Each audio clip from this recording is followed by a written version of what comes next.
ओम शांति। आज दिनांक 12 जुलाई 2022। बाबा ने महावाक्य में हम बच्चों को जो शिक्षाएं दी उनका मनन करेंगे। बाबा बोले, मीठे बच्चे, किसी देहधारी से देहिक लव ना रख, एक बाप से लव रखो। अशरीरी बनने का पूरा पूरा अभ्यास करो। बाबा कहते, मीठे बच्चे, किसी देहधारी से देहिक लव ना रख, एक बाप से लव रखो। अशरीरी बनने का पूरा पूरा अभ्यास करो। हमारा पिता परमात्मा निराकार, देह से न्यारा। हम बच्चों को भी हमारा पिता देह से न्यारा बनाने के लिए आते हैं।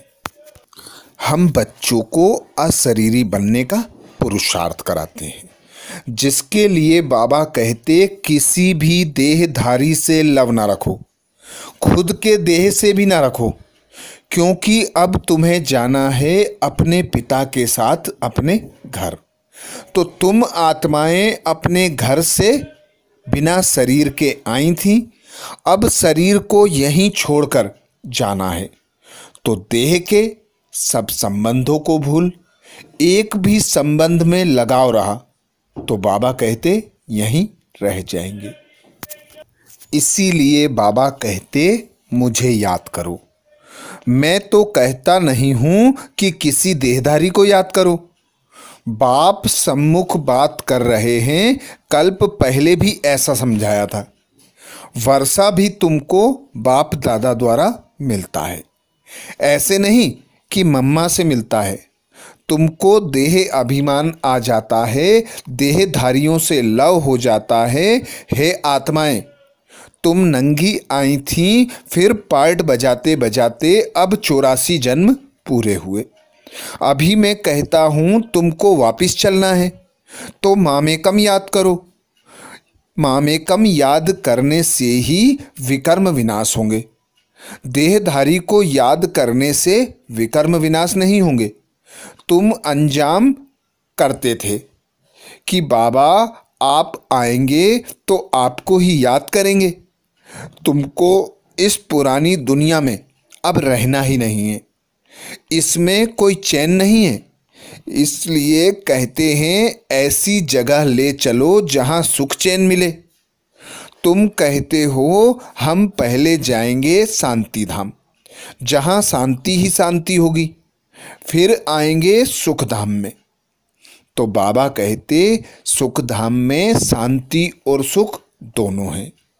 तो अब दुख की दुनिया से, अशांति से मुक्त होने के लिए इस देह को, देह के संबंधों को, इन स्थूल सुख सुविधा के साधनों को, स्थूल वस्तुओं को, वैभव को भूल जाओ। इनमें ममत्व ना रखो। सिर्फ एक निराकार पिता परमात्मा को याद करो, खुद को निराकार आत्मा अनुभव करो। तो बाबा कहते, यही अशरीरी बनने का अभ्यास तुम बच्चों को मुक्ति, जीवन मुक्ति प्राप्त कराएगा। प्रश्न किया बाबा ने, रहम दिल बच्चों का कर्तव्य क्या है? रहम दिल बच्चे जो हैं उनका कर्तव्य क्या है?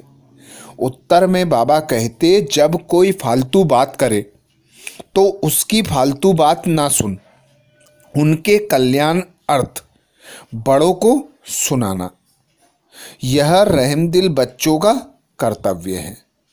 जिनमें कोई पुरानी आदतें हैं उन्हें मिटाने में सहयोगी बनना ही रहम दिल है। अर्थात बाबा कहते हैं, तुम बच्चे रहम दिल बाप की संतानें, मास्टर रहम दिल हो। अब तुम्हें सर्व आत्माओं पर रहम करना है।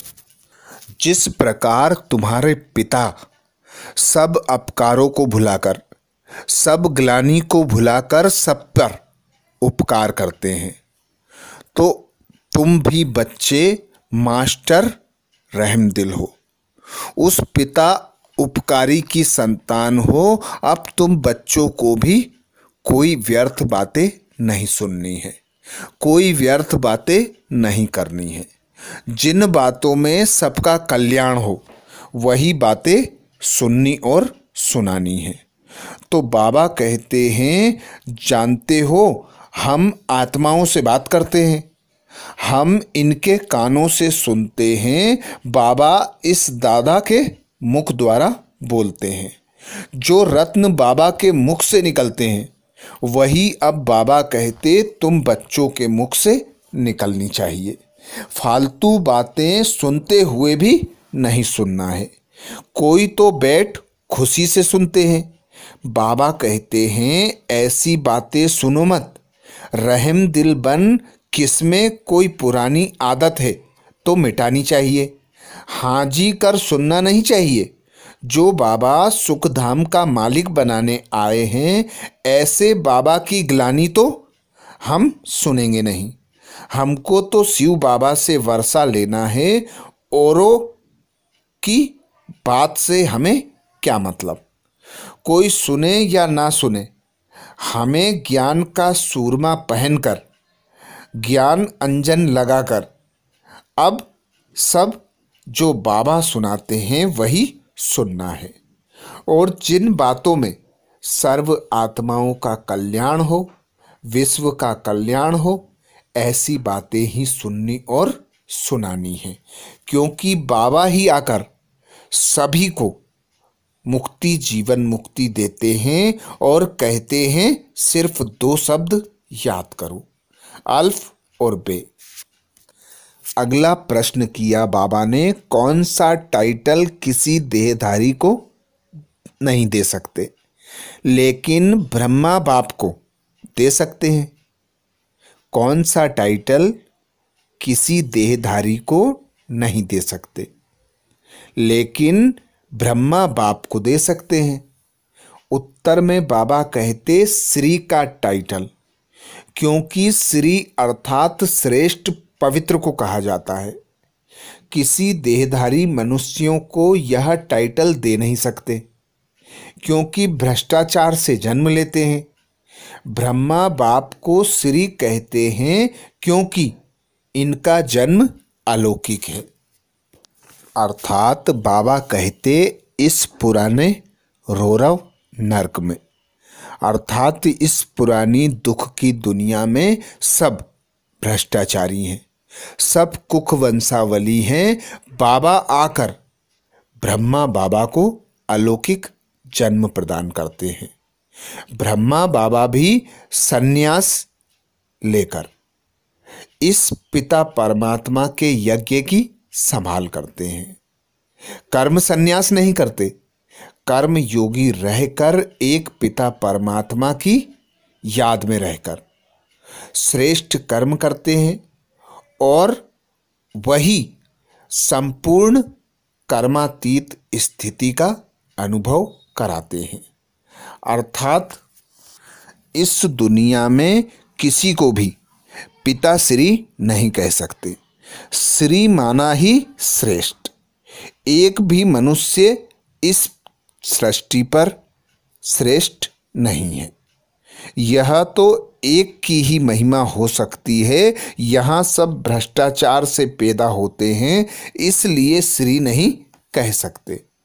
भल तुम इनको अर्थात ब्रह्मा को इस समय कहते हो क्योंकि सन्यास किया हुआ है श्रेष्ठ बनने के लिए।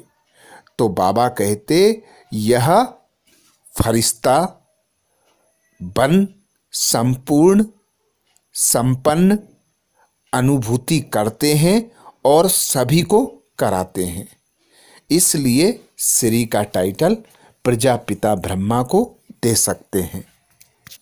गीत सुनाया बाबा ने, इस पाप की दुनिया से कहीं दूर सुख चैन की दुनिया में ले चलो। बाबा हम बच्चों को सर्विस की युक्ति बताते। सभी से प्रश्न करो कि परम पिता और प्रजापिता ब्रह्मा से आपका क्या संबंध है। यह प्रश्न बाबा कहते सबसे अच्छा है। यदि समझ गए तो सर्वव्यापी का ज्ञान एकदम निकल जाएगा। मित्र संबंधी से दोस्ती कर उन्हें समझाओ। बहुत मीठा बनो, तुम्हारा काम है बाप का परिचय देना।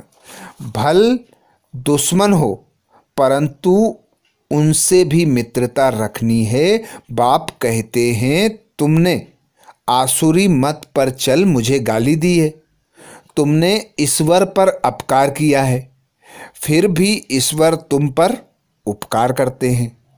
ईश्वर का अपकार होना भी ड्रामा में नूंद है। तब तो कहते हैं यदा यदा ही धर्मस्य ग्लानिर्भवति भारत। आया भी भारत में है, फिर समझा भी रहे हैं बच्चों को। हर एक बात अच्छी रीति समझने की है। किसकी तकदीर में नहीं है, फिर भी वही धंधा करते हैं। यहाँ से बाहर गए तो यह बातें भी भूल जाएंगी। निंदा करते करते तो यह हाल हो गया है। अब निंदा करना बंद करो।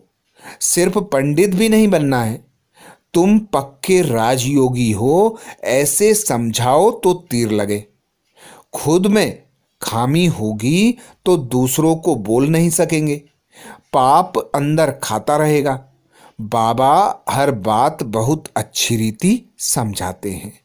कल्प पहले भी समझाया था, भूलो मत। सिमरन करते करते अंतमति सोगति हो जाएगी। जिसके लिए बाबा श्रीमत देते, सवेरे सवेरे उठ बाप को याद करो, जो अंत में देह याद ना पड़े। हम आत्मा हैं, हमारा पिता निराकार परमात्मा है। अब हमको निराकारी दुनिया में जाना है, तो बाबा कहते देहधारी को याद नहीं करो, देहधारी में ममत्व मिटा दो। क्योंकि अब बाबा के पास जाना है तो बाबा को ही याद करना पड़े। वरदान दिया बाबा ने। वरदान में बाबा कहते शुद्धि की विधि द्वारा किले को मजबूत बनाने वाले सदा विजयी व निर्विघ्न भाव। शुद्धि की विधि द्वारा किले को मजबूत बनाने वाले सदा विजयी व निर्विघ्न भाव। बाबा कहते जैसे कोई भी कार्य करते हो, शुद्धि की विधि अपनाते हो, ऐसे जब किसी स्थान पर कोई विशेष सेवा करते हो, वह चलते चलते सेवा में कोई विघ्न आते हैं, तो पहले संगठित रूप में चारों ओर विशेष टाइम पर एक साथ योग का दान दो। जिस प्रकार ब्रह्मा बाबा देखते थे कोई भी कमजोरी या विघ्न को, तो रात दिन सकाश देने का सेवा करते थे। शुभ भावना शुभ कामना सर्व के प्रति रखते थे। तो सर्व आत्माओं का एक ही शुद्ध संकल्प हो विजयी। एक ही संकल्प में जब टिकते हैं तो बाबा कहते यह है शुद्धि की विधि। इससे सभी विजयी व निर्विघ्न बन जाएंगे और किला भी मजबूत हो जाएगा। तो कोई भी परिस्थिति आए, कोई भी परवश आत्मा आए, सभी पर विजय प्राप्त करने की बाबा विधि बताते। योग का दान दो, अपने स्थिति को मजबूत बनाओ, जिससे पर स्थिति का प्रभाव अपने ऊपर ना पड़ सके। स्लोगन में बाबा कहते यथार्थ कर्म का प्रत्यक्ष फल है खुशी और शक्ति की प्राप्ति। यथार्थ कर्म का प्रत्यक्ष फल है खुशी और शक्ति की प्राप्ति। बाबा की हम सेवा करते हैं, बाबा हमें अपना बच्चा बनाते हैं। हम बाबा से जितने सच्चे होकर रहते हैं, एक व्रता होकर रहते हैं, एक बाप की लगन में मगन रहते हैं, तो बाबा हमें सर्व शक्तियों से संपन्न बनाते हैं, सर्व खुशी के खजानों से संपन्न बनाते हैं। तो ऐसे ही बाबा कहते कर्म का प्रत्यक्ष फल है खुशी और शक्ति। तो श्रेष्ठ कर्म करना और प्रत्यक्ष फल खुशी और शक्ति की अनुभूति करना। अच्छा, ये थे बाबा के महावाक्य। ओम शांति।